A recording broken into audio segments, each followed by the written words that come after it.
So it's Frontier Opening Bell, and this is our Thursday edition for this week. I'm Temple Ashaju. Thank you for joining us on the show. We've got on the program this morning Chimba Okadike joining us from Vertical Capital Management, and of course Sheikh Adams from Greenwich Merchants Bank. Boston Amofaye, our executive editor here at Frontier Africa Reports. Thank you, gentlemen and lady and gentlemen, for your appearance on the program this morning. Let's look at the market status. Nigeria, Wednesday was up 0.63%. The Ivorian Stock Exchange was positive 0.54%. That's on Wednesday. The Egyptian Stock Exchange, represented here by the case that you have, was down some 0.90%. Kenya was also up. That was not just up, a surge of 2.59% on Wednesday alone. That's surprising. Of course, Johannesburg Stock Exchange was down some 0.20%. Let's look now at the Eastern African headlines, where we've got Kenya not saying that it is not seeking further debt relief, especially from the international multilateral financial institutions. And of course, Kenya's power reporting a net loss of some 0.94 billion Kenyan shillings for the full year 2020. Rwanda's urban inflation drops from 1.6% year on year in February compared to 2.8% that it recorded in January. Uganda honey factory, Pale Dairies, is now to employ some 4,000 workers on completion as it looks to meet the 5,000 tons agreements that Uganda has with Europe. Malawi Bank says it is buying some 51% stake in ACB Bank of Tanzania for some $7.31 million. And these two companies are listed on their respective stock exchanges. Bosun, let's come to you with these headlines and help us to make sense of them.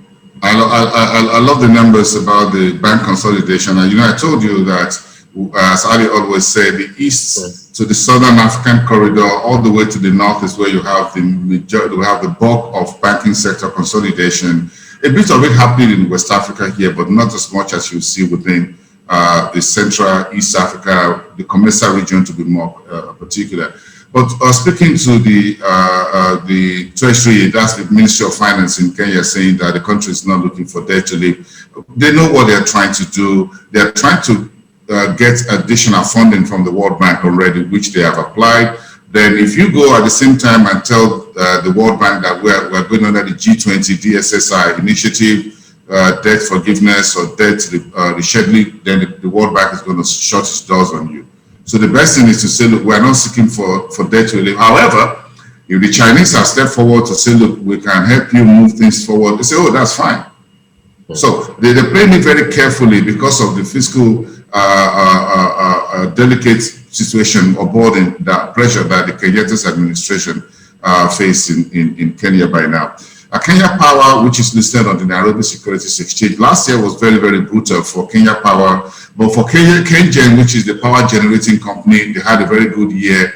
But the one that is in the power distribution, which is Disco, I guess that is expected because that's the commercial part, the downstream part of the power sector, where folks couldn't pay their bills last year.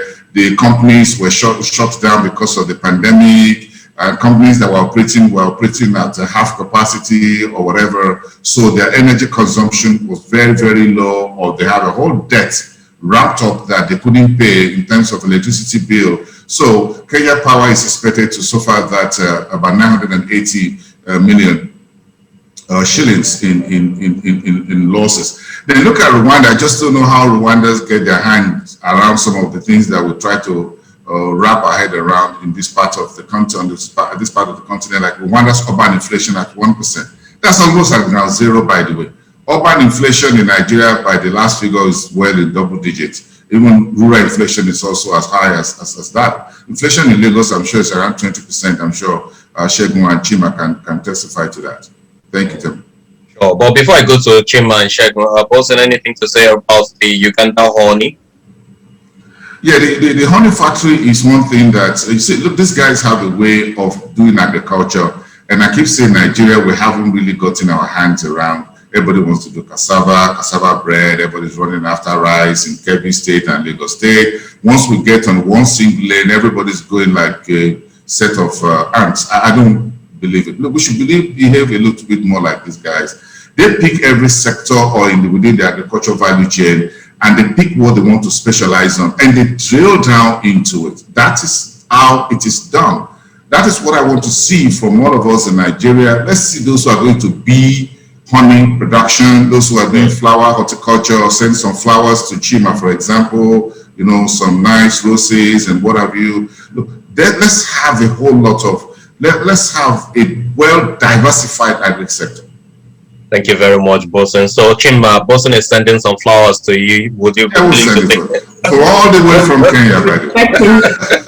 From Kenya with love. Let's tap into your understanding of these headlines from the Eastern African markets. I mean, you've got the inflation story there. Any comments, Chima or Shegun, before we touch on the Western space? I think I've largely deferred to what Bosun has said concerning those markets. He mentioned comparing with Nigeria's inflation and looking at Lagos, for example. I think I just did a quick search because I didn't have the number in my head, and I saw that Lagos, the inflation for Lagos was around 3.3% in February, which is definitely higher than the numbers you just called out. So I think it would be nice to learn from this country and see what exactly it is that they're doing right, so to see what we can do better. Right then, thank you so much. Any comments, Shegun, or you prefer we just move on to the Western markets? Just a quick one. Going back to the honey story, so there's something very interesting there.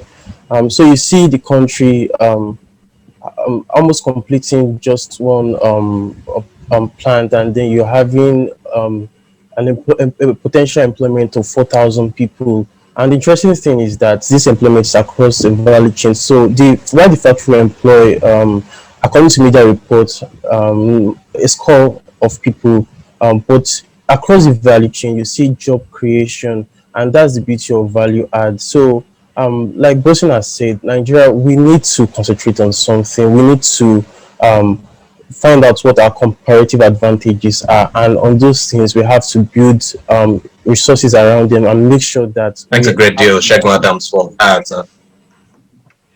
Right, and thank you so much. I thought you were done, actually.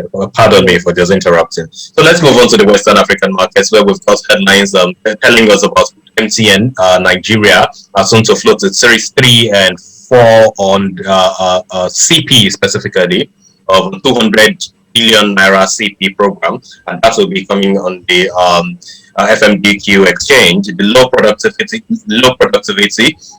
logistics is also key to Nigeria's huge foreign trade deficit.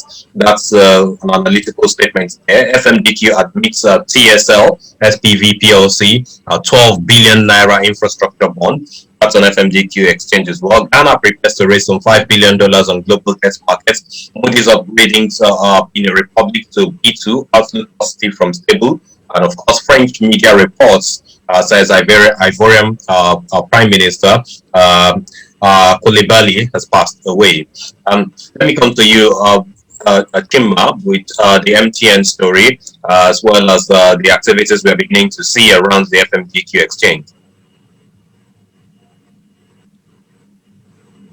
Thank you very much, Temple. So regarding the MTN story, I think that we all know, we can all see that MTN is kind of a superpower in the Nigerian financial markets. We saw the recently released results for their FY20 period, and we saw how, excuse me, please, how revenue and the bottom line increased respectively. You can see that it has been able to expand its reach. If you look at the number of subscribers it caters to currently, it moved up from about 43% to 60%.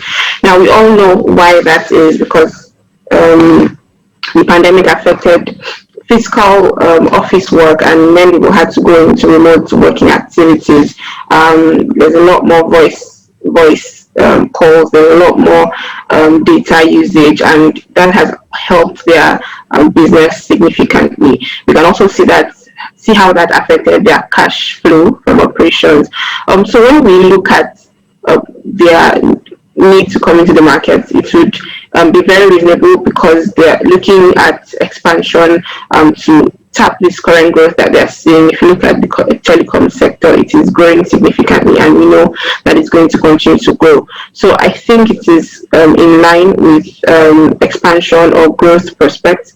Also, if you, from side of investors looking at their ability to pay, we can see that their current debt, comparing their current debt to their ability to generate cash flows, we can see that it can cover their interest-bearing debts comfortably. However, we just need to be more cautious as they continue to add on more debt to their books. But I think it's a very good deal. MTN is, I think, a stable company. Going by the dividend payout they did for their FY20 period, about 5 naira. We know that we don't know how much, at what rate the commercial paper will be coming out yet at, but we can tell that by the way the activities in the fixed income market is going, we can, from the auction that was held yesterday, we saw that the 1 year paper closed at about, I think, 6.5%, if I'm not mistaken. So it should definitely be above that. Now, while that may not be exactly a very good thing for MTN, given that it could have come in about 3 or 4 months earlier and gotten away with very low rates, it is very good for on the side of the investors, given that we'll be seeing better rates at this time. Thanks a great deal, Shima left off on the fact that the 364-day paper yesterday from the auction T-bills was really, impressive, even though we know that other rates were flat. I mean, with the activities that we are seeing now at the FMDQ market, CP, treasury bills rising, does that signify some kind of shift from equity space to the debt market? And is that as a result of some kind of low yield environment in that space?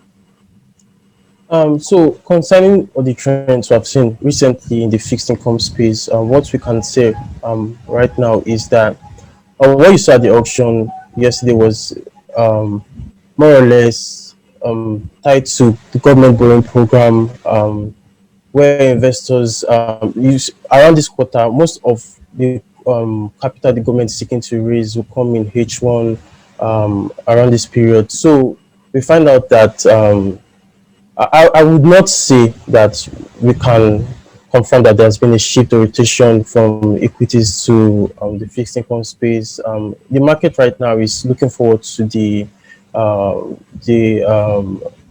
MPC meeting, that's coming up to understand the direction of yield. So I think until that time, it's just going to be, activities are just going to be range bound in the market. Right, and thanks a great deal. Also, you've got a couple of other headlines within and without. Which one would you want? I'm interested in the Ghana's $5 billion Eurobond that they're going to the global debt capital market for. You've seen their neighbors, Benin Republic, Togo. You've seen Ivory Coast. Ivory Coast started towards the end of last year despite the pandemic. Then they did another 3 papers reopening. I think January sometime or so before February this year. So Ivory Coast has done it. We've seen Togo. Then again, when I keep telling everyone here, the appeal is Nigeria, keep your eyes on your neighbors. I don't know, maybe I'm the only one here, but you see, look at the Moody's latest credit rating on Benin Republic. B2 is the same level as Nigeria's credit rating. In other words, Benin Republic, with all its resources and its size, has the same credit rating with Nigeria. And what does that tell you? What's the GDP of Nigeria? About $500 billion. What's the GDP of Benin Republic? Maybe far less than Lagos State. And that tells you that your neighbors are coming fast and furious behind you. Now, what is the outlook from Moody's on Benin Republic? Positive. What's the outlook of Moody's on Nigeria? Negative. In between the positive and the negative, you have a stable, we're not even neutral yet. So that tells you that something is going on. Then look at the comments from Moody's in terms of the fiscal management, the debt management in Benin Republic, and a whole lot of others. Look, I told you earlier, look, the LSE Palace in France, the authorities there are not sleeping. They are mobilizing all the countries within West Africa to take on Nigeria. Now, that may sound like a conspiracy theory, but you're going to see it happen in the next down the line. Because when you look at the UMOA, yesterday was the story. The UMOA, the central bank, which is the common central bank for the French-speaking West Africa, is looking at a GDP rebound of about 5 or 7, between 5 and 8% for this year. Nigeria is not even going to get that. So these guys are coming behind Nigeria fast and free. And I think other analysts, everybody should begin to pay attention to these few issues. Right. This news, piece of news, these little nuggets, they all come together at some point and become a big picture. Before you know it, Benin, Togo, Cote d'Ivoire, they are taking Nigeria on. And I think we should watch that very, very carefully. Also, you remember the comments that the president of Benin Republic said, and that's that Benin Republic is often seen as the 37th state of Nigeria. And some folks thought that, oh, Nigeria is going to annex Benin Republic, and I had a very great laugh. That's interesting. That's interesting. Ashego, it looks like you wanted to add a comment earlier. Am I wrong? No, you're right. So I was going to speak about the Travel Service Limited. So we recently saw them list the SPV 12 billion Series 1 guaranteed fixed rate infrastructure bond, which is under their 50 billion bond issuance program. And one of the things I liked about that is that we're seeing different players, right, from the blue chips, the Seplats, the MTN, the Danksem. We're seeing different players tap into the debt market, and this is positive because given the low interest environment which has been sustained throughout late last year into this year, there's opportunities for real sector players to tap into the markets for expansion, for growth, to refinance expensive debts. And so this is a very positive one from Travel Service Limited, and I hope to see more real sector players coming to apart from the usual suspects. And then for Ghana, it's very crucial at this point. You see Ghana going to the market for the 5 billion Eurobond to plug budget deficit. Around late last year, according to the IMF, amid capital flow reversals to emerging markets, we are seeing the cost of external debt issuance for sovereigns in EMs go to a historical of around 2% for investment grade. So we have seen some activities in the market this year. Ivory Coast has been to the market. Egypt has been. Ivory Coast reopened their Eurobond earlier this year. It was 3 times oversubscribed. And so this is a very, very good opportunity for emerging market players to tap into. However, for Nigeria, according to our recent debt management strategy 2020 to 2023, we said we'll prioritize concessionary loans to manage our costs. That's when we're seeking external capital. So I think there's opportunity out there in the external debt market, and I think for Ghana to be a good outing. I'm positive about that. Thanks a great deal, Shago. Before we move on to the other parts of the market or other headlines, Tim, yesterday we got wind of the news that the Nigerian Stock Exchange has now concluded a process for the demutualization status it is seeking to get. I mean, in about 1 minute, could you help us to understand what this conclusion of that process implies for the markets? I think we have spoken about it here. It is very interesting to see this progress. I think it has been in the works for some time now. So this finalization is quite interesting for investors to see. It just implies that I think the listing will be done around Q3, sometime in Q3, if I'm not mistaken. And it will be interesting to see. I personally think that it will be very much attractive to investors. It will be interesting to also see how the market reacts to this. I think it will be very positive because if you can look at the volume of trades that go on the NSE, it's very significant. The stock market in Nigeria is one of the more advanced stock markets in Africa or in West Africa for relativity. So I think that we would see a lot of traction with this news, and it just pour a lot of more positive sentiments in the Nigerian stock markets going forward. great deal, and let's hope that that will at least attract some more of the SMEs to the equity space, because it looks like in recent time they've shifted more to the fixed income space, especially floating commercial papers on the FMDQ exchange. Let's talk about the Southern African markets headlines. MTN full year 2020 adjusted at earnings per share higher 52%, suspends 2020 final dividend. SA first quarter business confidence index also slows to 35 reading. You've got Singshan Holdings of China to start iron ore and carbon steel plants in May. That will be in Zimbabwe. And of course, Mozambique higher food prices push inflation to 4.6%.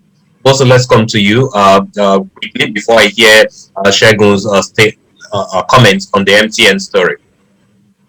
I think there are quite of interesting corporate news here within the Southern Africa space, but the one that hit me yesterday evening has to do with the business confidence story, because we all thought that, or I thought that with the opening of the economy, relaxation in alcohol consumption, sales, what have you, that this will move this forward. But I think this business confidence data came from the Confederation of Business Industries in South Africa. The reading was lower because they believe the economy is still fragile, and I think everybody believes so, because when you look at the South Africa's GDP numbers for last year, which was released just a few days ago, about 7.something% contraction. That's quite historic for Africa's most advanced and industrialized economy. So to that extent, I think there's a whole lot of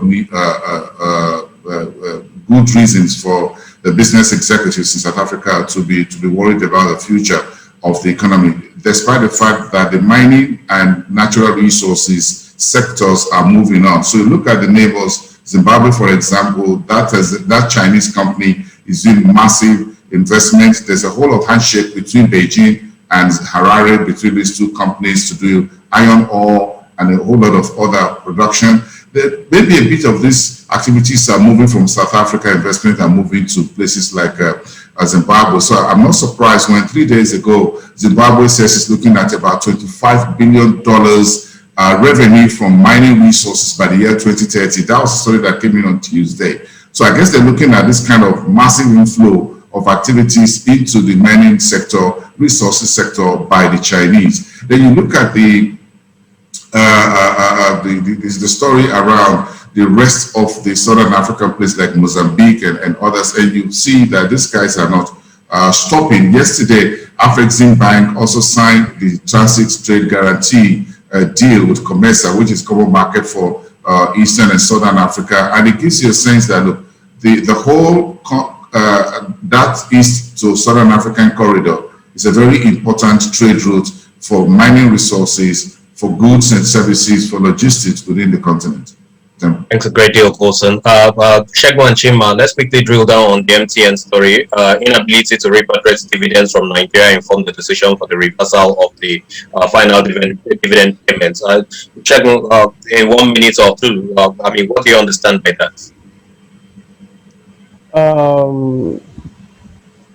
I think I would want to skip this question because of the background, but I understand that MTN they've had issues with regulators, Nigerian regulators, some years back around the rules around repatriation, which got them into trouble in the country, and so I don't know the current status of that of those challenges that are facing currently. But one important thing is that the company has promised to publish a revised dividend policy, and then it is looking towards reinvesting, taking opportunity of this current digitization wave that has come with the COVID-19.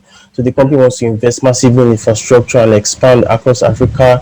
So the company is also centered around this COVID, because as much as we have seen things improve and then prospects are looking up, there's still a lot of uncertainty around the impact of COVID-19. So the company wants to be conservative, which is understandable. In the long term, it's more value for the shareholders if the plans that the CEO has outlined, if it falls through, it's more value for the shareholders. Thanks a great deal. Chima, any comments? I think that the company is just trying to prioritize retaining earnings. So much like we saw for UBA, where they, despite positive performance in their bottom line, they reduced their dividend payouts.